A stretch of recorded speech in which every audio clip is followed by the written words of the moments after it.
Hello, Namaskar. This is First Coast. You're watching Vantage with me, Kalki.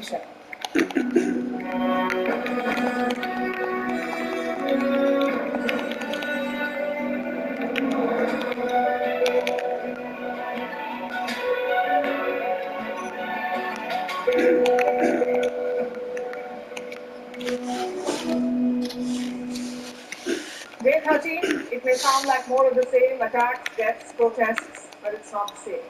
The hospital attack in Gaza has shifted the sentiment. The Arab world has hardened positions. Iran is calling for an oil embargo on Israel. America is backing Israel, but Biden says he did some blunt talking. He's also announced aid to Palestine. Russia too is sending aid to Palestine. The Indian Prime Minister has spoken to the Palestinian president. Anti-Israel protests are intensifying, including from Jews at the US Capitol. It's quite a statement. Amid this crisis, China sees an opportunity. They've reached out to Egypt. Xi Jinping wants to be the peace broker. At the United Nations, resolutions to support Palestine are being routinely killed. Football stars and celebrities are weighing in on this war. Some statements are welcome, others are problematic. We'll discuss that. We'll also tell you about the Hamas missiles. What did they fire? They call them Qassam rockets. And we continue to battle fake news, videos and stories that you may have seen but have nothing to do with this war. We'll bring you all of that, the headlines first. Indian Prime Minister speaks with the President of the Palestinian Authority, Prime Minister Modi, condones the loss of lives in the Gaza hospital bombing. He assures Mahmoud Abbas of humanitarian assistance. The Prime Minister also expresses concern over the deteriorating situation in West Asia. Israel's police chief threatens to send anti-war protesters to Gaza, says he will put the demonstrators, quote-unquote, on buses to Gaza. On Wednesday, the police broke up a rally in Haifa and arrested 6 people. More than 60 people have been arrested in Israel since the start of the war for supporting terrorism. Relief for former Pakistani Prime Minister Nawaz Sharif. The Islamabad High Court grants him protected bail. The PMLN Supremo is expected to return to Pakistan on Saturday. Sharif, who has been convicted of corruption, has been in self-imposed exile in the UK since 2019. The United States will ease oil and gas sanctions on Venezuela. This comes after the South American country agreed to hold elections next year. The opposition backed by the US did not recognize Maduro's 2018 re-election. It was Washington's most extensive rollback of Trump-era restrictions on Caracas. Google to manufacture its flagship Pixel 8 smartphones in India. It joins a growing list of global tech companies looking to India to reduce their dependence on China. Last month, Apple unveiled its Made in India iPhones. After China, India has the highest number of smartphone users. For the tech sector, bloodbath continues. Nokia will cut up to 14,000 jobs by the end of 2026. Profits for the Finnish telecom giant have fallen sharply. The company blames weak demand for its 5G equipment in North America. Currently, Nokia has 86,000 employees. And big boost to Saudi Arabia's football goals. Indonesia backs Riyadh's 2034 World Cup bid. This ends the possibility of Indonesia co-hosting the event with Australia. Saudi Arabia wants to become a global sports powerhouse.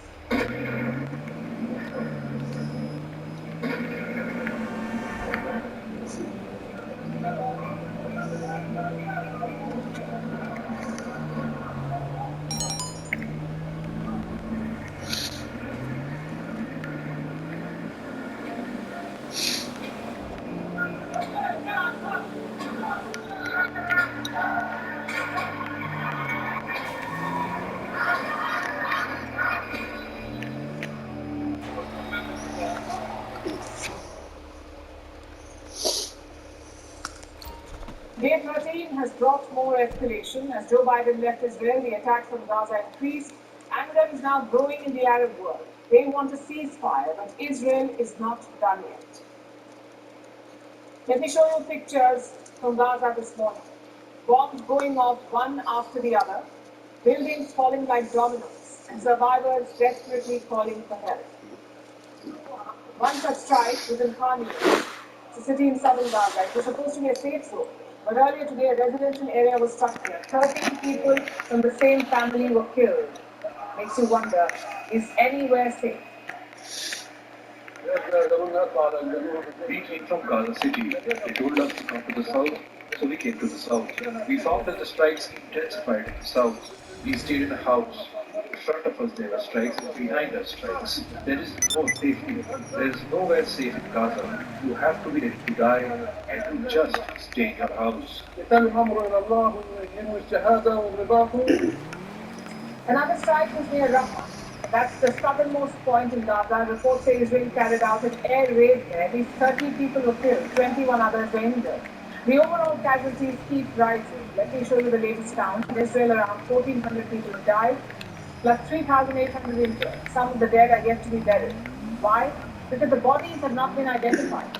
Israel says they've been mutilated beyond recognition. Tells you how brutal the Hamas attack was. Over in Gaza, the toll is much higher.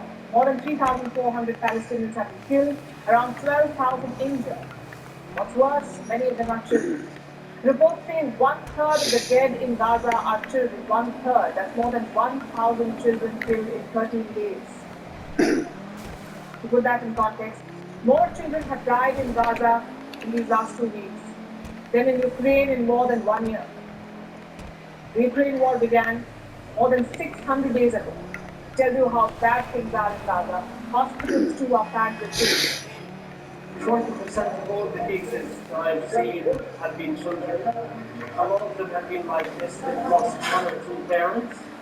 And unfortunately, these kids have a long recovery road in front of them. These pictures tell a story, one that has rallied the world.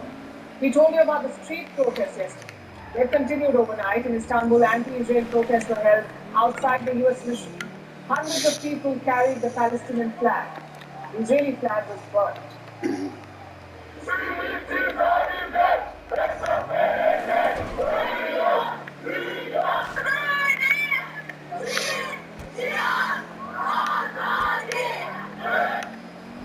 In Egypt, protesters gathered outside the Cairo University. They held up photos of destruction in Gaza.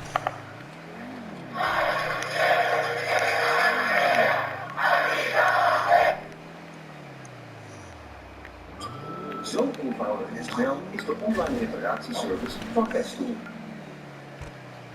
Dit is meneer Walker. Hij is vakman en werkt aan een project voor de klant in zijn werkplaats.